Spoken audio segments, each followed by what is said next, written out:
Le désarroi des employés de la CITAB, la société industrielle de transformation d'acier au Burkina Faso, 500 travailleurs au total.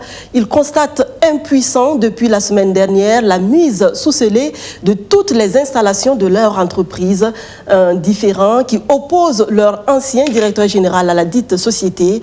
Et pour une des rares fois, travailleurs et administrateurs sont sur la même longueur d'onde dans un élan de revendication. Un sit-in pour réclamer la réouverture de la boîte est initié. Ambiance du deuxième jour de mouvement avec Abdou Razak Traoré. Un moment suspendu, un silence assourdissant.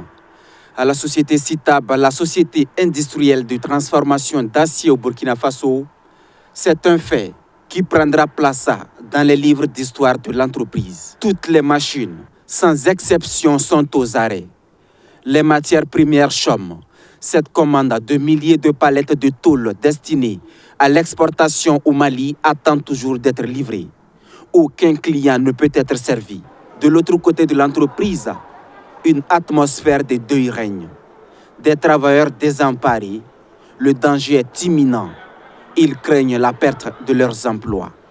En réalité, depuis la semaine dernière, toutes les installations de la société sont mises sous scellé par la justice.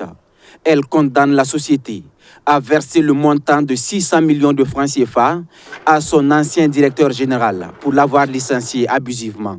Notre crainte, c'est la perte totale de nos emplois. Parce qu'on risque de perdre notre emploi. Parce que si on ne travaille pas, on ne pourra pas surveiller aux besoins de nos familles. Moi, je suis là depuis 2011. C'est vrai, on n'arrive même pas à joindre les deux bouts. Si on le perd totalement, ça sera compliqué. Je pense que je ne suis pas la seule personne dans cette situation.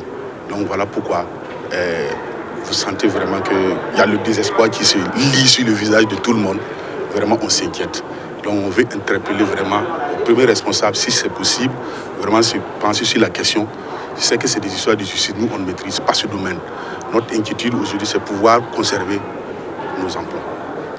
Si au niveau des travailleurs, cette situation est vécue amèrement et sans qu'ils ne puissent comprendre ce qui arrive exactement à l'entreprise, du côté de la direction des ressources humaines, les choses sont on ne peut plus claires.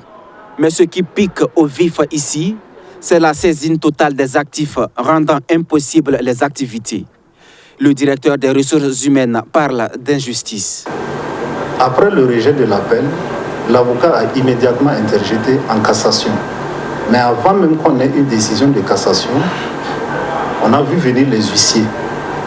Alors que, à mon sens, il aurait fallu attendre au moins que le juge de la cassation se prononce avant de procéder aux saisies. Les actifs de la société vont évidemment au-delà des 600 millions. Vous avez pu faire un tour pour voir l'ampleur de la saisie. Ça aurait pu être proportionné. On serait en train de travailler actuellement. Mais ils sont allés bien au-delà. Pratiquement tout. En dehors des humains qui n'ont pas été saisis là, tout a été saisi à la CITAB. Comme clairement expliqué plus haut, le dossier suit donc son cours en justice. En attendant l'issue, c'est le sommeil de 500 travailleurs de la boîte qui est troublé. Des travailleurs qui appellent à l'implication des plus hautes autorités du pays afin de sauver leurs emplois.